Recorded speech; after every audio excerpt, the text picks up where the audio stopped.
सध्या देशासह महाराष्ट्रामध्ये इंधनाचा तुटवडा जाणवतोय। कुठे कशी परिस्थिती आहे पाहूयात। गेल्या 10 दिवसात 4 भारतीय एलपीजी जहाजांनी होर्मुझची समुद्रधुनी पार केली, तर या जहाजांमध्ये अंदाजे 2 दिवसांच्या वापराइतका एलपीजीचा साठा। सध्या भारतीय झेंडा असलेली सुमारे 20 जहाजं आखाती प्रदेशात अडकून। नयारा एनर्जी कंपनीकडून पेट्रोल डिझेलच्या किमतीमध्ये वाढ। पेट्रोलच्या किमतीत 5 तर डिझेलच्या किमतीमध्ये 3 रुपयांची वाढ। नयारानं केलेल्या दरवाढीनंतर आता इतर खासगी आणि सरकारी कंपन्यांनी सुद्धा इंधन दरवाढ करण्याची शक्यता। जालन्यामध्ये पेट्रोल आणि डिझेल विक्रीवर मर्यादा आदेश रद्द, तर जिल्हा पुरवठा अधिकारी सविता चौधरी यांनी नव्यानं हे आदेश केले जारी। पेट्रोल पंपांवर पुरेसा साठा उपलब्ध, प्रशासनाची माहिती। कोल्हापुरात 4 दिवसांनंतर पेट्रोल पंपावर परिस्थिती पूर्वपदावर, तर शहरातील पेट्रोल पंप सुरळीत सुरू।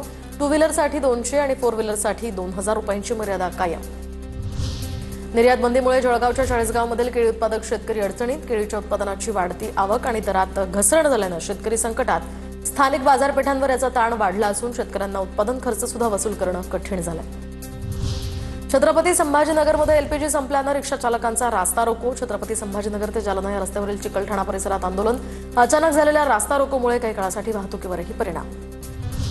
पेट्रोल पुरवठ्याअभावी नागपूरच्या वंजारी नगरमधील पेट्रोल पंप बंद। दुपारनंतर पेट्रोल डिझेलचा स्टॉक उपलब्ध होणार अशी पंपावर पोलीस सुरक्षा या संदर्भात तैनात करण्यात आली होती।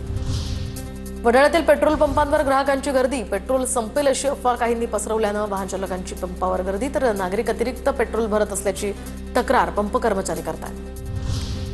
जालन्याच्या भोकरदन तालुक्यातल्या हसनाबादमधील पेट्रोल पंपावर वाहनधारकांची तुफान गर्दी। ग्रामीण भागातील नागरिक कॅन घेऊन पेट्रोल पंपावर दाखल, तर इंधन मिळणार नाही ही अफवा पसरल्यानंतर पेट्रोल पंपांवर मोठ्या रांगा।